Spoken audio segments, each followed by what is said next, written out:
So in the last lecture, we discussed about the 90-degree pulse and the 180-degree pulse.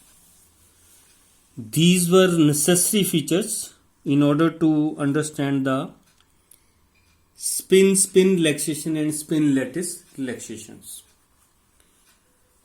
वैसे थोड़ा सा typical part है, इसको थोड़ा रिव्यू उससे पहले डिस्कस कर लेते हैं इसका कि क्या हमने डिस्कस किया क्या नहीं डिस्कस किया है. So these circles are nothing but they are only helping to understand the axis, nothing more. इसमें एक सेंटर में जो डॉटेड लाइन में वेक्टर नजर आ रहा है that is the vector of magnetization. But was it,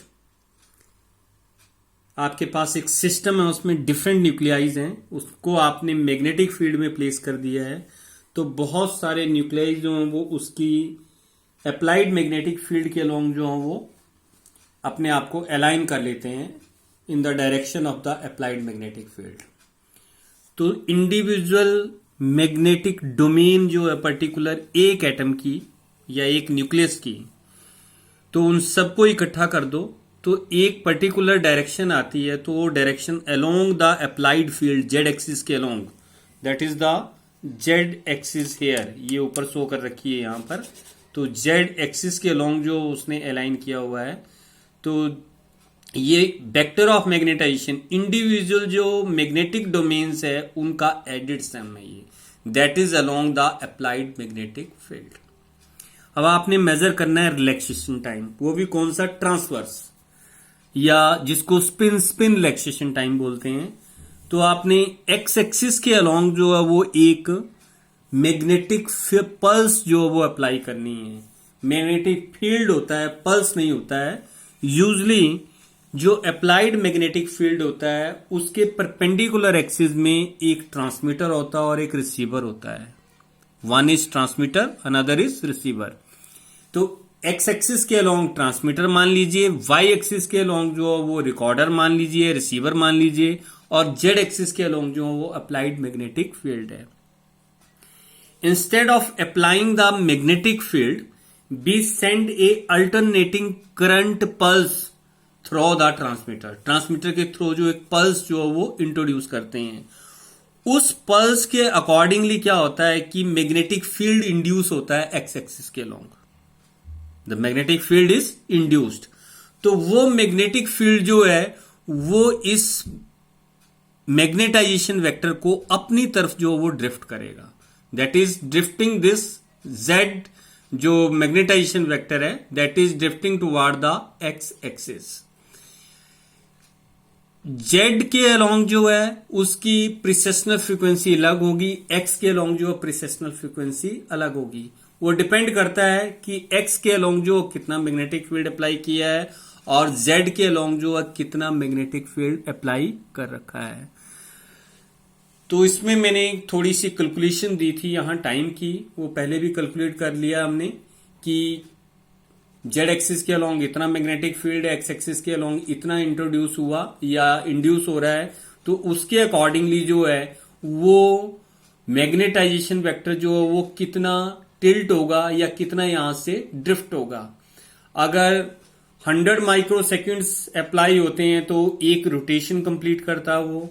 अगर 50 माइक्रो सेकेंड अप्लाई होते हैं तो वो हाफ रोटेशन कंप्लीट करता है या हाफ रेवोल्यूशन कंप्लीट करता है. और अगर 25 माइक्रो सेकेंड अप्लाई करते हो तो 1/4 रेवोल्यूशन कंप्लीट करता है.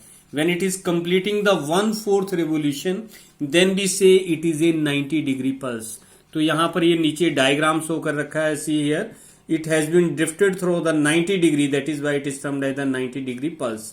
और इसी के इमीडिएटली बाद अगर आपने जो है वो 180-degree पल्स अप्लाई कर दी तो जिस डायरेक्शन में इसकी डायरेक्शन है इससे बिल्कुल क्या हो जाएगी, ये रिवर्स हो जाएगी. So the direction has been reversed in the second figure. जैसे ही कुछ मिली सेकेंड्स के लिए या माइक्रो सेकेंड्स के लिए वो पल्स अप्लाई होती है, उतनी ही देर मैग्नेटाइजेशन वेक्टर जो उस फील्ड के अलोंग जो वो ड्रिफ्ट होता है, that is being pushed or pulled toward that magnetic field. जिस फील्ड के अलोंग जो हो जितने माइक्रो सेकेंड के लिए आपने उसमें पल्स जो हो वो अप्लाई कर रखी है, जैसे ही वो पल्स डाई आउट होगी after the die out of pulse, तो x जो है, सॉरी मैग्नेटाइजेशन वेक्टर जो है वो XY प्लेन से हटके फिर किसके अलोंग आ जाएगा, Z के अलोंग आ जाएगा. What since it is in the rotation, क्योंकि प्रिसेशनल मोशन है तो ड्रिफ्टिंग होती रहेगी इसकी. तो रोटेशनल मोशन में है तो ये इस तरह से डायरेक्टली बाई एक्सिस से जेड एक्सिस की तरफ शिफ्ट नहीं होगा, रोटेशन के थ्रू ये शिफ्ट होगा. तो ये कर्ल्ड पाथ जो है इस पाथ को फॉलो करते हुए जो है ये रिलैक्स होके द्वारा किसमें आ जाएगा, जेड एक्सिस के अलोंग आ जाएगा. Since it is relaxing along the Z axis, that is why it is said to be the transverse relaxation. How it is spin relaxation, still it is in the discussion. See here by simple video how this relaxation takes place. So this is the vector of magnetization which is which is there along the y-axis or x-axis because of the 90-degree pulse. As the magnetic field or pulse that will die out, it will immediately relax itself and it will follow this circular path, and at the end it will relax along the z-axis. So again see here कि ये drift हो चुका है 90 degree pulse से, और drifting के बाद जो है जैसे ही वो मिली सेकेंड्स की या माइक्रो सेकेंड की पल्स एंड अप होगी, this is drifted toward the Z axis again and it is following a circular और स्प्रिंग की तरह पाथ जो उसको ये फॉलो कर रहा है. Now let us discuss what is spin relaxation. In order to discuss the spin relaxation, we have not to include one atom or one nuclei, we had to take many nuclei. तो यहां आपको ये फिलहाल एक कोन नजर आ रहा है. What is this cone? Again this is the z axis. इसका मतलब अप्लाइड फील्ड जो वो z axis के लॉन्ग है. तो इस फील्ड, इस डायरेक्शन के लॉन्ग जो है वो magnetic field, applied magnetic field, जिसको हम B0 जनरली कंसीडर करते हैं. So that is the x-axis. Along this axis you can apply the 90-degree pulse. इस डायरेक्शन में जो वो 90 डिग्री पल्स जो वो अप्लाई की जा सकती है. Now come to the first point कि पहले आपने यहां पर z axis के लॉन्ग मैग्नेटिक फील्ड अप्लाई नहीं किया है. Then all the nuclei they are having the random orientations of their magnetic domains and they are not in a specific direction. Once you switch on the applied magnetic field, all they will be directed or they will align, maximum of them they will align along the applied magnetic field. Instead they are precessing. तो ये precessional cone बना हुआ है, ये that cone is a precessional cone which is being seen here. तो ये cone जो है precessional cone है. इस डायरेक्शन में जो है सभी की जो प्रिसेशनल फ्रीक्वेंसी होगी ऑलमोस्ट जो है, अगर सिमिलर टाइप ऑफ न्यूक्लियाइज हैं, that will be similar. What once you apply here the pulse 90 degree pulse, then what will happen, जो मैग्नेटाइजेशन वेक्टर है वो आपका किस तरफ 90 डिग्री से ड्रिफ्ट हो जाएगा. So that is has been drifted by the 90 degree. लेकिन इसमें सिंगल न्यूक्लियाई नहीं है, इसमें क्या है, बहुत सारे न्यूक्लियाइज हैं, क्योंकि सारी लाइन जो है वो इंडिविजुअल न्यूक्लियाई को जो है वो पॉइंट आउट कर रही है. तो कुछ एक न्यूक्लियाई की प्रिसेशनल फ्रीक्वेंसी जो है वो ज्यादा होगी, कुछ एक न्यूक्लियाई की प्रिसेशनल फ्रीक्वेंसी जो है वो अलग होगी. It depends on the environment of the one nuclei to the another nuclei. So some will move faster and some will move slower. तो इसमें कुछ एक जो है वो इस साइड शो किए हुए हैं, that are moving fast. I think it is not visible, now it is visible here. तो कुछ एक की मूवमेंट जो वो फास्ट है तो आगे की तरफ ड्रिफ्ट हो गए हैं, कुछ एक जो क्या है लैग बिहाइंड कर रहे हैं. Now after the application of 90 degree pulse, suppose be apply 180 degree pulse. तो यहां पर 180 डिग्री पल्स अगर अप्लाई करते हो, then what will happen, the situation will be just like which is on the downward. यहां पर नीचे तो ये ऊपर इमीडिएटली जो है मैग्नेटाइजेशन वेक्टर कंप्लीट इस साइड को शो हो रहा था, ये क्या हो गया यहां पर, that has been move to the reverse directions. नीचे की तरफ जो वो रिवर्स डायरेक्शन आ गई है, ऊपर जो है वो डायरेक्शन पहली साइड थी. लेकिन जैसे ही इसके आप 180 डिग्री पल्स अप्लाई करोगे, तो 180 डिग्री का पल्स का क्या मतलब है, जो स्पिन प्लस हाफ में होगी वो माइनस हाफ में चली जाएगी, जो माइनस हाफ में होगी वो प्लस हाफ में चली जाएगी. सो विच आर ड्रिफ्टेड बिहाइंड, उनकी मूवमेंट जो है, direction of movement off spin that will be different. और जो फास्टर मूव कर रहे थे उनकी डायरेक्शन जो वो डिफर कर जाएगी, दोनों एक दूसरे की तरफ जो वो अप्रोच करेंगे। तो जितने मिली सेकेंड्स के लिए आपने अप्लाई कर रखा उसमें कुछ एक न्यूक्लियाई जो है वो आपस में स्पिन एक्सचेंज कर जाएंगे। क्या कर जाएंगे? Spin exchange. जैसे ही स्पिन एक्सचेंज होगी वैसे ही जो सिग्नल है उसकी स्ट्रेंथ जो है वो डाई आउट हो जाएगी। व्हाट आई मीन टू से, When it is along the z axis, जब पूरा का पूरा bunch of nuclei along the z axis है तो ट्रांसमीटर या रिसीवर में कोई सिग्नल नहीं है। क्यों?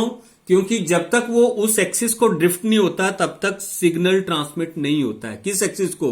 जिस एक्सिस में पर्टिकुलरली रिसीवर है या ट्रांसमीटर है। तो जैसे ही आप ट्रांसमीटर के थ्रू यहां से पल्स अप्लाई करते हो, it is drifted toward the Y axis. It means signal is sent to the receiver, और रिसीवर से कहां चला जाएगा? रिकॉर्डर में चला जाएगा। तो जो वहां पर रिकॉर्ड होगा वो सिग्नल स्ट्रेंथ रिकॉर्ड होगी। क्या होगी? Signal strength. That will depend upon the number of nuclei. लेकिन अगर आप यहां पर 180 डिग्री पल्स अप्लाई करते हैं तो उनकी जो ड्रिफ्ट मोशन है या ड्रिफ्ट वेलोसिटी है वो वेरी कर रही है, क्योंकि कुछ एक न्यूक्लियाई जो वो लेसर फ्रीक्वेंसी पे जो है वो उनकी लार्वर फ्रीक्वेंसी लेस है, कुछ एक की ज्यादा है। जिनकी एक्सेस है ड्रिफ्ट वेलोसिटी उनकी डायरेक्शन डिफर करेगी, जिनकी लेस है उनकी डायरेक्शन डिफर करेगी, और जिनकी ज्यादा है उनकी भी डिफर करेगी। दोनों आपस में जो वो एंटी डायरेक्शन में स्पिन करेंगे।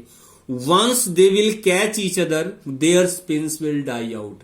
जैसे जैसे उनकी स्पिन्स डाई आउट होंगी वैसे वैसे सिग्नल स्ट्रेंथ जो वो डाई आउट हो जाएगी। तो यहां पर मैंने साइड में शो कर रखा है the signal strength it will die out after some time. अब टाइम, इसमें से रिलैक्सेशन टाइम आपने कैसे मेजर करना है? 180 डिग्री पल्स से इस साइड से वेक्टर जो वो बिल्कुल परे वाली साइड्स को मूव कर गया है। कितनी मिली सेकेंड या माइक्रो सेकेंड्स के लिए आपने ये पल्स अप्लाई कर रखी है, जिसकी वजह से स्पिन जो है एक दूसरे से मिक्सअप होकर डाई आउट हो जाएं, तो वो टाइम स्पेसिफिक टाइम होगा। That time will be the relaxation time. अगर आप उतना ही टाइम लैप्स और करते हो और 180 डिग्री पल्स द्वारा अप्लाई करते हो, ये फिर रिवर्स ऑर्डर जो है अपर ऑर्डर में आ जाएगा। लेकिन अपर ऑर्डर में तो आएगा, लेकिन यहां पर number of nuclei which are processing they will become less, क्योंकि कुछ एक मॉलिक्यूल, कुछ एक जो न्यूक्लियाई हैं उनकी स्पिन डाई आउट हो गई होगी, that has been already relaxed. वो सारी क्या हो गई होगी? रिलैक्स हो गई होगी। तो सिग्नल की स्ट्रेंथ कॉरस्पॉन्डिंगली क्या हो जाएगी? रिड्यूस हो जाएगी। फिर आप 180 डिग्री पल्स अप्लाई करते हैं तो फिर उसमें से कुछ एक न्यूक्लियाई जो है वो एक दूसरे से कोलाइड करके ये उनकी स्पिन जो है एक दूसरे से मिक्स होकर के जो है ये एक्सचेंज होकर के डाई आउट हो जाएंगी। तो स्लोली एंड स्लोली सिग्नल जो है वो डाई आउट हो जाएगा। So that is the first signal bye the 90 degree pulse. As 180 degree pulse is applied, the signal dies out. As again the 180 degree pulse applied, the signal dies out. This happens in a time gap lapse of 2t. Means एक बार आपने इसको इस side drift किया और दूसरी बार इसको द्वारा परली साइड ड्रिफ्ट किया। जब आप स्पिन को म्यूचुअल जो उनका कुलिजन करवा रहे हैं तो that is termed as the fanning out of the spin. That is called fanning out of spin. और जब उसको फिर आप जो वो 180 डिग्री पल्स अप्लाई कर रहे हैं, इस स्टेज में ले आ रहे हैं, that is the reversal of the spin. उसको क्या बोलते हैं? Reversal of the spin. So by the mutual exchange of the spin there is a relaxation process. So in this way we are able to measure the spin relaxation time. लेकिन इसमें ये clear अभी तक भी नहीं हुआ होगा आपको कि स्पिन रिलैक्सेशन टाइम आया कहां पर। तो ये नीचे जो ग्राफ नजर आ रहा है आपको, इसको स्पिन इको बोलते हैं। तो स्पिन इको का ग्राफ ड्रा करके जो है इसमें से टी की वैल्यू जो वो निकाली जा सकती है। किसकी वैल्यू निकाली जा सकती है? टी की वैल्यू जो वो निकाली जा सकती है। यूजुअली प्रैक्टिकल तौर पर जो है स्पिन रिलैक्सेशन जो है वो ज्यादा यूजफुल नहीं होता है, बल्कि स्पिन लैटिस रिलैक्सेशन जो वो ज्यादा यूजफुल होता है। Let us see what is the spin lattice relaxation. इसको हम मल्टीपल पल्स भी बोलते हैं। Know what is multiple pulse and the spin lattice relaxation. इसमें जो है वो ये वही मैग्नेटाइजेशन वेक्टर है that is along the Z direction, तो इसको रिपीट करने की जरूरत नहीं है। Instead of applying the 90 degree pulse we directly apply 180 degree pulse. तो 180 डिग्री पल्स अप्लाई करने से मैग्नेटाइजेशन की वेक्टर की जो डायरेक्शन होगी हो जाएगी टोटली एंटी, नीचे की तरफ आ जाएगा।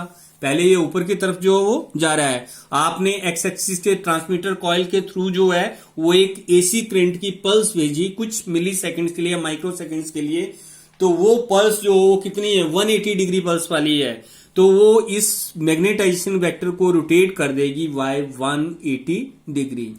जितने मिली सेकेंड्स तक वो अप्लाई हुई है उतने टाइम तक इसका इफेक्ट रहेगा। फिर क्या होगा, धीरे धीरे ये रिलैक्स होके कहां आ जाएगा, फिर अपनी पोजीशन पे आ जाएगा। What how the relaxation process goes.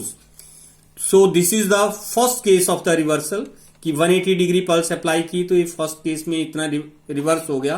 तो इस जितनी ऊपर की तरफ इसके डायमेंशन थे उतने ही डायमेंशन इसके यहां नीचे की तरफ हैं। उसके बाद क्या होगा, वो सिग्नल जो है वो डाई आउट हो जाएगा। तो डाई आउट होने का मतलब है कि ये वेक्टर जो है क्या हो जाता है, होता जाएगा, खत्म होता जाएगा, रिलैक्स होके कहां आ जाएगा, इस पोजीशन में आएगा। लेकिन आएगा कैसे, पहले इसका साइज रिड्यूस हुआ, फिर और साइज रिड्यूस हुआ, फिर इसकी डायरेक्शन रिवर्स हो गई, फिर ये ऊपर की तरफ जो ग्रो होना स्टार्ट हुआ और लास्ट में ग्रो होके जो है कंप्लीटली जैसे पहले वाली स्टेज में था उसी स्टेज में जो है वो पहुंच गया। अब जो है ये फिर रिलैक्सेशन प्रोसेस है। ये फर्स्ट जो है that is the magnetization vector, it is along the Z axis because it has all the atoms और sorry nuclei they have aligned themselves along the applied magnetic field. लेकिन 180 degree pulse apply करके आपने उसको reverse कर दिया, कुछ micro second या मिली seconds के लिए थी, उसके बाद वो डाई आउट हो गई। डाई आउट होने के बाद ये वेक्टर रिलैक्स होके द्वारा इसमें आ जाएगा। लेकिन आने का प्रोसीजर क्या है, इसके डायमेंशन रिड्यूस होंगे पहले, so it is dimensions are reduced, again reduced, then direction is reversed, then it grows, again it grows and it grows to the maximum। तो इस तरीके से जो है ये रिलैक्सेशन प्रोसेस होगा।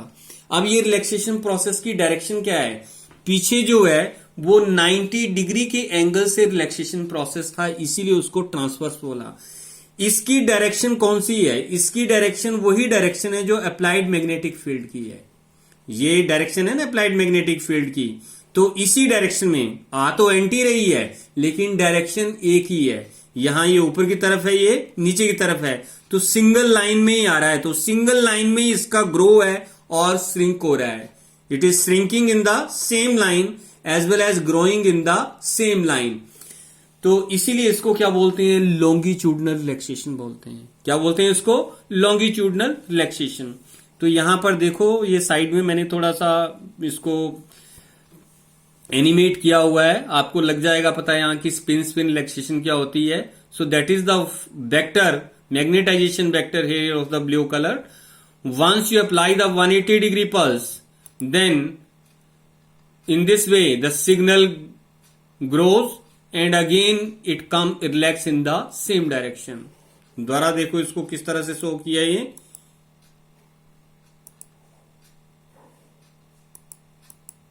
So that is the magnetization vector, it is along the z-axis. By the application of the 180 degree pulse, its direction reverse. But once it reverse, then for some milliseconds it is there. After that it dies out and again it grows to the maximum.